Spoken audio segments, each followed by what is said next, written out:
Assalamualaikum warahmatullahi wabarakatuh. Halo semuanya, perkenalkan nama saya Novia Alia dari Kimia B 2021. Hari ini saya akan melakukan praktikum fermentasi tape singkong. Jadi langsung aja ditonton videonya. Tujuan dari adanya praktikum ini yaitu yang pertama mempelajari proses fermentasi alkohol melalui pembuatan tape singkong. Yang kedua mengetahui hasil dari proses fermentasi alkohol melalui pembuatan tape singkong. Yang ketiga, mengetahui faktor-faktor yang dapat mempengaruhi proses pembuatan tape singkong. Dan yang keempat, mengamati tekstur, rasa, dan bau dari tape yang dihasilkan. Fermentasi adalah teknik perubahan kimia pada situs senyawa organik melalui aktivitas enzim yang dihasilkan oleh mikroorganisme. Tape singkong adalah makanan olahan yang dihasilkan dari proses fermentasi. Prinsip dasar fermentasi adalah penyusutan senyawa pati menjadi glukosa dan dekstrin yang dilakukan oleh khamir atau secara mistis secara vCAE. Kemudian glukosa diubah menjadi alkohol sehingga rasa dari tape singkong ini sedikit asam atau bahkan sedikit manis. Ragi merupakan faktor utama yang perlu diperhatikan ketika melakukan fermentasi tape. Apabila ragi yang dipakai terlalu sedikit jumlahnya, proses fermentasi tape akan berjalan lama. Sedangkan apabila ragi yang digunakan terlalu banyak jumlahnya, akan menghambat pertumbuhan mikroorganisme yang memiliki peran dalam fermentasi tape dan menyebabkan timbulnya mikroorganisme pembusuk sehingga tape menjadi busuk. Berikut adalah alat dan bahan yang diperlukan untuk membuat fermentasi tape singkong.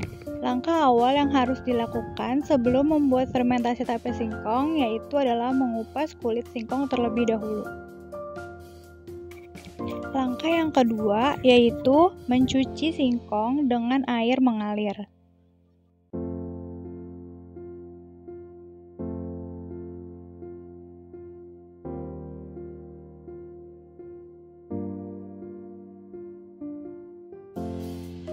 Selanjutnya, mengerik bagian lilin pada singkong dengan tujuan agar hasil dari fermentasi tape bisa bertahan lama. Selanjutnya, singkong dipotong dengan ukuran 5-7 cm.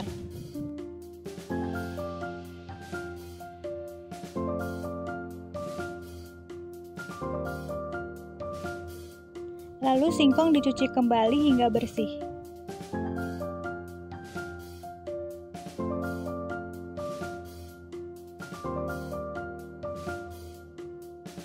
Kemudian, air dimasak hingga mendidih. Setelah mendidih, singkong dimasukkan ke dalam alat kukus dan ditunggu selama 15-20 menit.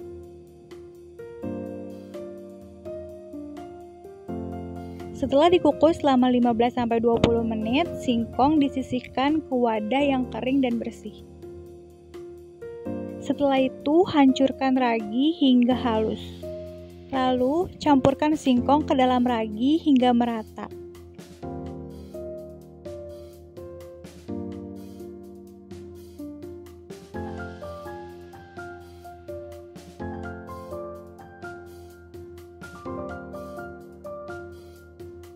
Lalu singkong yang sudah diberi ragi dimasukkan ke dalam daun pisang dan dibungkus atasnya. Setelah itu, daun pisang yang telah dibungkus dimasukkan ke dalam wadah penyimpanan, ditutup sampai rapat dengan ketentuan 1 hari, 2 hari, dan 3 hari. Kemudian fermentasi tape singkong pada hari pertama dibuka dan dilihat hasilnya dan dicatat di hasil pengamatan.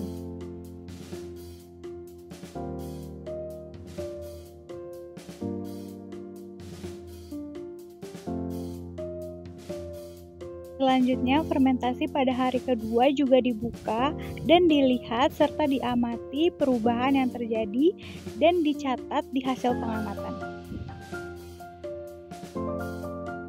Yang terakhir yaitu pengamatan fermentasi tape singkong di hari ketiga, yaitu hasilnya kita lihat dan kita amati serta dicatat di hasil pengamatan.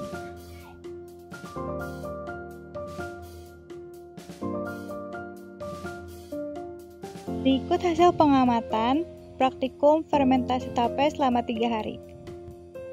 Sebelum diberi ragi, tekstur singkong adalah keras, tidak memiliki rasa atau hambar, tidak memiliki aroma, dan tidak memiliki kadar air. Namun, tekstur singkong yang keras bukanlah seperti tekstur singkong yang biasanya. Tekstur singkong ini agak melunak sebab sebelumnya dikukus terlebih dahulu. Pada hari pertama pengamatan, setelah singkong ditaburi oleh ragi, tekstur dari tape singkong yaitu sedikit lunak. Tepatnya, hanya bagian luarnya saja yang lunak, bagian dalamnya masih keras. Rasa yang dihasilkan pada tape singkong hari ke-1 adalah sedikit manis dan memiliki aroma seperti bau alkohol, serta sudah memiliki kadar air walaupun hanya sedikit. Pada hari kedua pengamatan, tekstur dari tape singkong yaitu lunak, tapi ada beberapa bagian yang masih keras. Rasa yang dihasilkan pada tape singkong hari kedua adalah manis dan aroma yang tercium juga seperti alkohol, serta kadar air yang dihasilkan mulai banyak daripada kadar air yang dihasilkan di hari pertama.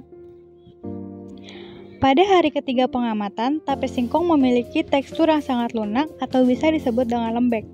Memiliki rasa yang manis tetapi sedikit asam, dan aroma yang dihasilkan tetaplah seperti bau alkohol, bahkan lebih menyengat daripada hari-hari sebelumnya. Kadar air yang dihasilkan lumayan banyak.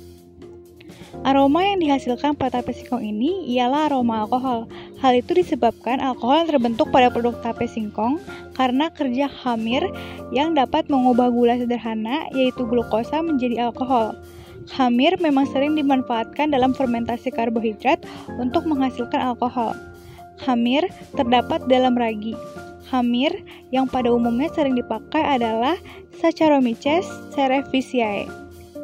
Dari praktikum yang telah dilakukan, dapat disimpulkan bahwa fermentasi tape singkong merupakan fermentasi alkohol yang termasuk dalam respirasi anaerob, yaitu respirasi yang tidak membutuhkan oksigen yang menghasilkan produk berupa alkohol. Alkohol yang terbentuk merupakan hasil kerja dari khamir, yaitu Saccharomyces cerevisiae. Kegiatan percobaan tape singkong ini juga dipengaruhi oleh beberapa faktor, diantaranya yaitu suhu, kelembaban, air pada substrat, oksigen, lamanya fermentasi, dan banyaknya ragi yang digunakan. Tape singkong yang dihasilkan pada praktikum ini yaitu sangat lunak atau lembek, memiliki rasa yang manis tetapi sedikit asam, dan aroma yang dihasilkan adalah bau alkohol, serta kadar air yang dihasilkan lumayan banyak. Sekian penjelasan dari fermentasi tape singkong. Apabila ada kekurangan, saya mohon maaf. Wassalamualaikum warahmatullahi wabarakatuh.